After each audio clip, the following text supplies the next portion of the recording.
नमस्कार दोस्तों। Paper leak युवाओं के बीच में एक बड़ा मुद्दा बनता दिखाई दे रहा है।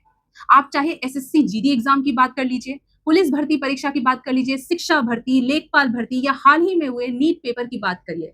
पिछले कुछ वर्षों में लगभग 95 पेपर लीक हो चुके हैं।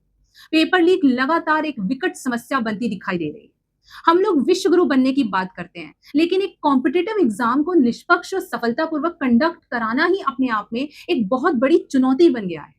बच्चों का परीक्षा पास करने का प्रश्न तो एक अलग ही बात है। पहले तो भर्ती परीक्षा को बिना विवाद शांतिपूर्वक संपन्न कराना इस देश में एक बहुत बड़ी उपलब्धि मानी जाएगी, अगर वो भी वो हो गया तो। इस देश में लाखों परिवार ऐसे हैं जो आर्थिक कठिनाइयों के बावजूद जैसे तैसे अपने बच्चों को पढ़ाते हैं ताकि वो सरकारी नौकरी पा सके, अपनी जिंदगी को बेहतर बना सके। लेकिन बदले में उन्हें मिलता क्या है? कभी ना खत्म होने वाली निराशा, अविश्वास। इन सब का सबसे बुरा असर पड़ता है एक स्टूडेंट पर। एक और माँ बाप की कठिनाइयों को देखते हुए मानसिक दबाव सरकारी नौकरी पाने का, वहीं दूसरा दबाव सिस्टम की नाकामियों का, जिसके चलते साल दर साल बीतते चले जाते हैं, पेपर लीक होता रहता है और बच्चों की उम्र निकल जाती है।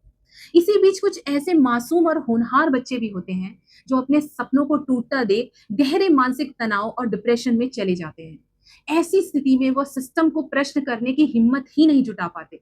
वो अपने आप में ही कमियां देखने लगते हैं, वो खुद को ही ब्लेम करने लगते हैं और उन्हें लगता है कि शायद अब वो इस साइकिल का हिस्सा नहीं बन सकते, अब वो कोई एग्जाम नहीं निकाल सकते। लिहाजा ना उम्मीदी में अपने ही जीवन को खत्म कर लेते हैं।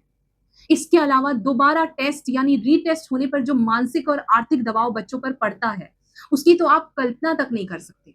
एग्जाम सेंटर तक पहुंचने की जद्दोजहद अपने आप में ही एक जंग है।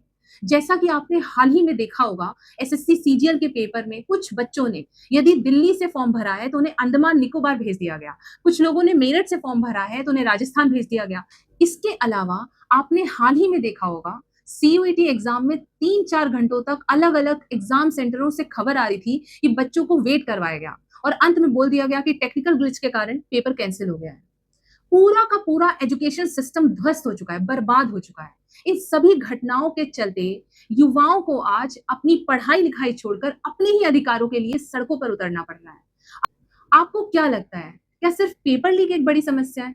दरअसल यदि यूं ही चलता रहा हमारे सिस्टम में तो इन अनियमितताओं का फायदा उठाकर कई फर्जी टीचर, फर्जी एवं करप्ट अधिकारी, फर्जी डॉक्टर सिस्टम के अंदर आ जाएंगे और इससे हमारे देश की शिक्षा व्यवस्था, स्वास्थ्य व्यवस्था और सुरक्षा व्यवस्था पर भी खतरा पैदा हो सकता है। ऐसे में अपनी नैतिक जिम्मेदारी लेते हुए और जवाबदेही तय करते हुए एजुकेशन मिनिस्टर धर्मेंद्र प्रधान जी को तुरंत इस्तीफा देना चाहिए।